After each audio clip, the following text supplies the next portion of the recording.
Hello प्यारे बच्चों, कैसे हो आप सब लोग। तो जैसा कि हमने वादा किया था कि हम नेम रिएक्शन का पार्ट 2 लेके आएंगे। नेम रिएक्शन पार्ट 1 में हम 5 एल्डिहाइड की प्रिपरेशन की नेम रिएक्शंस हमने पढ़ी थी और उनको याद रखने की सुपर ट्रिक आपको मैं दे चुका हूँ। अब अगली 5-6 रिएक्शंस हैं। ये भी सारी नेम रिएक्शन है। देखो एक बार सारी नेम रिएक्शन पहले कर लेते हैं, क्योंकि नेम रिएक्शन से 5 से 10 नंबर का आइटम जो है वो इधर आपकी नीट में या जेई में या बोर्ड में सब जगह आता है ना। तो नेम रिएक्शन अच्छे से कर लेते हैं। 30-35 लगभग नेम रिएक्शन होंगी। मैं और एक बार देख लूंगा, 35 के आसपास मतलब लेकिन निकलेगी। तो अभी हमने 5 किए। सेकंड आज हम 5 से 6 रिएक्शंस देखेंगे और धीरे धीरे हम इस महीने के एंड तक जितनी भी नेम रिएक्शंस हैं वो विथ अ सुपर ट्रिक अपने कब्जे में कर लेंगे। ट्रिक बहुत इंपॉर्टेंट है क्योंकि ऑर्गेनिक केमिस्ट्री में रिएक्शंस याद रखना बहुत जरूरी है। तो चलिए शुरू करते हैं। और आज की हमारी पहली जो रिएक्शन है वो होगी कोल्बे-शिमट रिएक्शन। देखो एक कोल्बे इलेक्ट्रोलाइसिस है तो उससे कंफ्यूज नहीं होना है ना, ये कोल्बे-शिमट है और वो कोल्बे इलेक्ट्रोलाइसिस है, वो अलग है। क्या हो रहा है इसको याद रखने की ट्रिक देखो।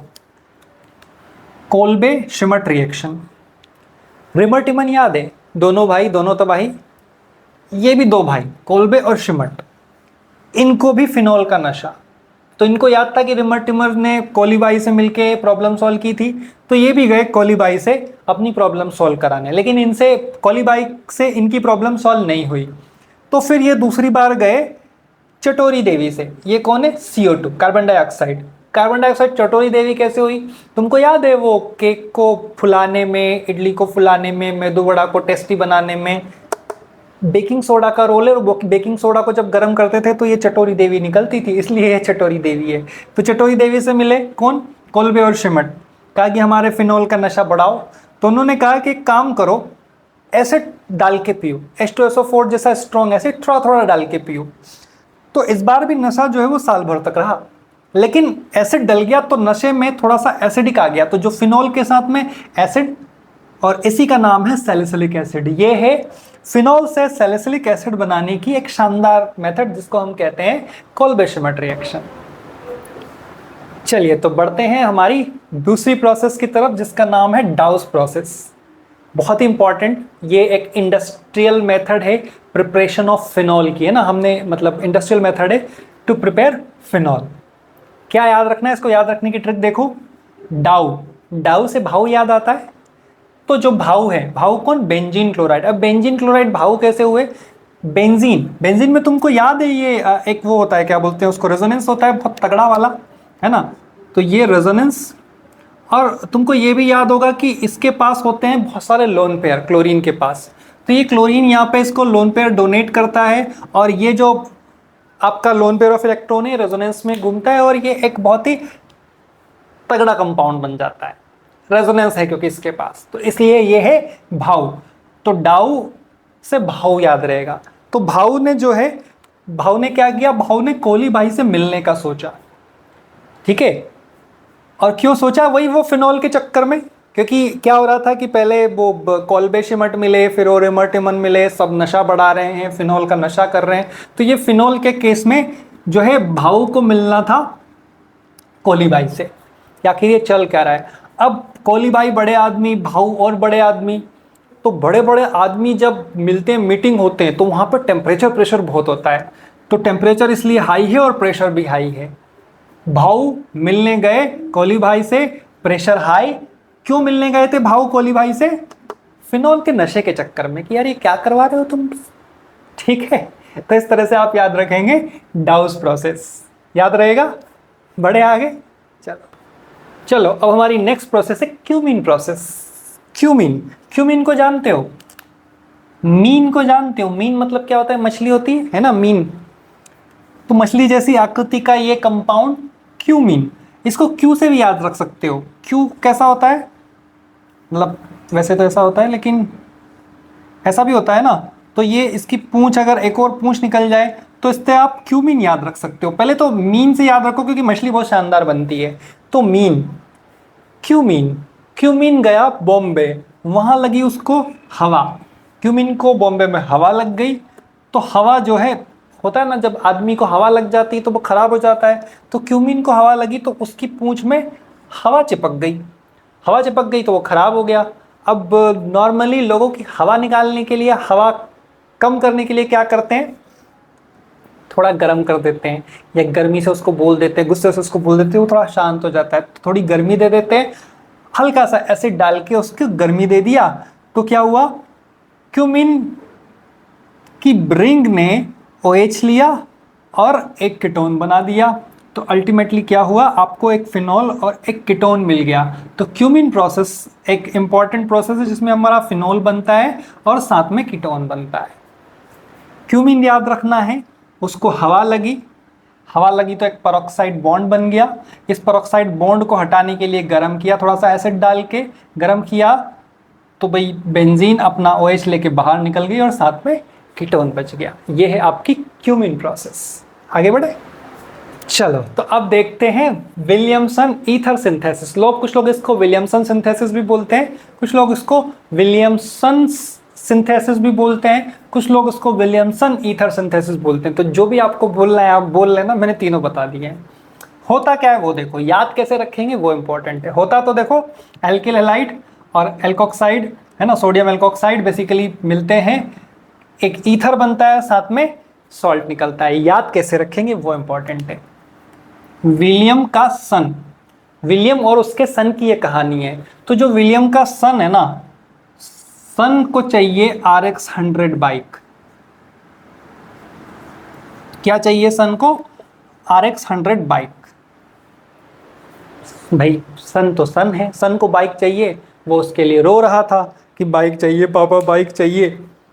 तो विलियम ने कहा, क्या कहा विलियम ने, बेटा रो ना, ना रो, मैं बाइक लाके दूंगा ना तुझे, ना रो, मैं बाइक लाके दूंगा। तो विलियम ने कहा ना रो, सन को RX100 बाइक चाहिए थी, पिताजी ने कहा रो ना, तो बन गया उससे क्या। अगर इतना भी आपको याद आ जाता है ना, तो फिर तो थोड़ा थोड़ा आपको दिमाग में क्लिक करेगा कि यार, और वैसे भी जब नाम में ही ईथर है तो ईथर तो बनेगा ही, तो ईथर बना दो और बचा हुआ निकाल दो, तो उससे आपका विलियमसन ईथर सिंथेसिस आराम से याद रह जाएगा। इंपॉर्टेंट है, ये दोनों याद रहेगा तो ये तो हो ही जाएगा। आसान है, बहुत आसान है। आगे बढ़े, चलो चलो तो ये है अगली रिएक्शन हमारी, क्लेमेंसन रिडक्शन। तो दो तीन बातें इंपॉर्टेंट है इसमें। सबसे पहले तो रिडक्शन, रिडक्शन का मतलब क्या होता है हम ऑलरेडी जानते हैं, ऑक्सीजन का रिमूवल, हाइड्रोजन का एडिशन। तो यहाँ पे क्या हो रहा है, ऑक्सीजन का रिमूवल और हाइड्रोजन का एडिशन, तो ये है बेसिकली रिडक्शन। आपको याद कैसे रखना है, तो याद रखने के लिए हमारे पास में इस बार ट्रिक है, AK के लिए जान हाजिर है, AK के लिए जान हाजिर है। अब AK तुम कुछ भी रख सकते हो, अब इसे कृष्णा रख सकते हो, या फिर अक्षय कुमार रख सकते हो, या जो भी तुम्हारा मनपसंद इंसान है ना, आइदर इट इज मेल और फीमेल, जो भी हो, ठीक है। तो AK के लिए जान हाजिर है। हमारे लिए AK क्या है, हमारे लिए AK है एल्डिहाइड्स कीटोन्स।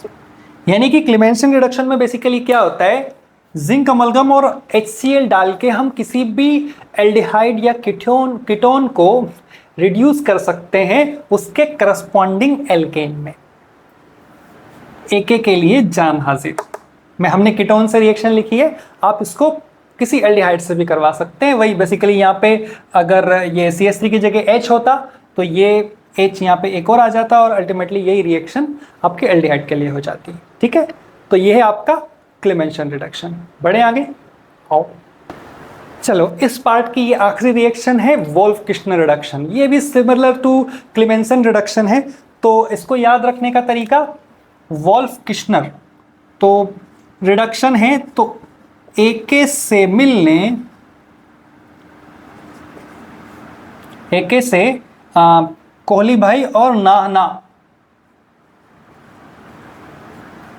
कोहली भाई और कौन मिलने आया, और नाना मिलने आए। ए के भाई, ए के से फिर अगेन एल्डिहाइड या कीटोन, या आपके लिए जो भी आप नाम रखना चाहो, एल्डिहाइड या कीटोन से कौन मिलने आया, कोली भाई और नाना। या आप इसको एक काम करो, पहले नाना है फिर कोली भाई है, तो आप यहाँ पे भी वही कर लो। सीक्वेंस भी यहाँ पे इंपॉर्टेंट होता है ना, कि पहले बेसिकली क्या होता है, हम NH2 डालते हैं और सेकंड स्टेप में हम एक स्ट्रॉन्ग बेस डालते हैं और थोड़ा गर्म करते हैं, ठीक है। तो हम लिखेंगे AK से नाना और कोली मिलने आए, AK से नाना और कोली मिलने आए। क्यों मिलने आए, वही अगेन फिनॉल वाला लफड़ा, तो गर्मा गर्मी बढ़ गई होगी, तो फिर कोली भाई से नाना और AK मिलने आए। कुछ सेंटेंसेस हैं इसी तरह से, थोड़ा स्टोरी बना के याद रखोगे तो याद रह जाएगा। तो ये है आपका Wolff Kishner reduction, again reduction है, ऑक्सीजन का हटना, हाइड्रोजन का जुड़ना। पिछली बार हमने कीटोन ले लिया था, तो इस बार हमने सोचा कि आपके लिए एल्डिहाइड ले लें, तो एल्डिहाइड लेके ये आपकी रिएक्शन वोल्फ किश्नर रिडक्शन। तो आज हमने 6 बेहतरीन reactions, name reactions, important name reactions बहुत ही सुपर ट्रिक के साथ लर्न की है। और आई होप कि अगर एक बार इनको दिमाग में बिठा लोगे, प्रॉपर नोट्स बना लोगे, तो 10 नंबर तो एटलीस्ट पक्के हैं तुम्हारे बोर्ड एग्जाम में, और 4 से 6 8 ले लो नीट या जेई में। इतने नंबर तो मैं मान के चलता हूँ कि नेम रिएक्शन से कुछ ना कुछ तो आ ही जाता है। तो अगर आ जाता है तो हमारा ये वीडियो सफल हो जाता है, ठीक है। तो ये सेकंड पार्ट है बेसिकली, इसके अभी और पार्ट्स आने बाकी हैं, हम 4 या 5 पार्ट में इसको कंप्लीट करेंगे। फिलहाल ये दूसरा पार्ट है जिसमें हमने 6 नेम रिएक्शन देखी, टोटल हमारे पास में अब 11 नेम रिएक्शंस हो गई है। चलिए मिलते हैं नेक्स्ट वीडियो में। और हाँ, चलते चलते एक और बात, भाई सब्सक्राइब भी कर लिया करो यार, लाइक्स वाइक्स भी कर दिया करो, मोटिवेशन मिलता है और अच्छे वीडियो बनाने का हौसला आता है, ठीक है।